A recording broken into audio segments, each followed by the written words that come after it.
Specialistët për hetimin e krimeve në Komisariatin e Policisë së Vlorës referuan materialet në prokurori dhe nisën procedimin penal për një 19 vjeçar banues së Vlorë, pasi në datën 19 dhjetor 2025, gjatë zhvillimit të ndeshjes së futbollit ndërmjet skuadrave Flamurtari dhe Tauta, ka kaluar rrjetën kufizuese të stadiumit.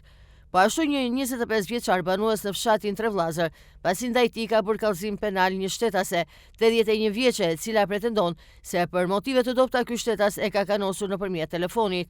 Ndërkohë specialistët për hetimin e krimeve në Komisariatin e Policisë i Mar referuan materialet në prokurori dhe nisën procedimin penal për një shtetas 53 vjeç dhe një tjetër 73 vjeç, pasi dyshohet se kanë hapur me forcë derën e një dyqani për të cilin janë në konflikt pronësie. Specialistët për hetimin e krimeve në Komisariatin e Policisë së Delvinës referuan materialet në prokurori dhe shpallën në kërkim një shtetas 42 vjeç, si dhe proceduan penalisht një 60 vjeçar banues së dy në Delvin, pasi dyshohet se këta shtetas, pas një konflikti me njëri tjetrin, 42 vjeçari ka goditur me sende të forta bashkëshorten e 60 vjeçarit, ndërsa ky i fundit e ka goditur me sende të forta nënën e 42 vjeçarit. Specialistët për hetimin e krimeve në Komisariatin e Policisë së Sarandës arrestuan në flagrancë një shtetas 20 vjeç banues të Sarandë, pasi u konstatua nga shërbimet e policisë jashtë banesës duke thyer masën e sigurisë arrest në shtëpi.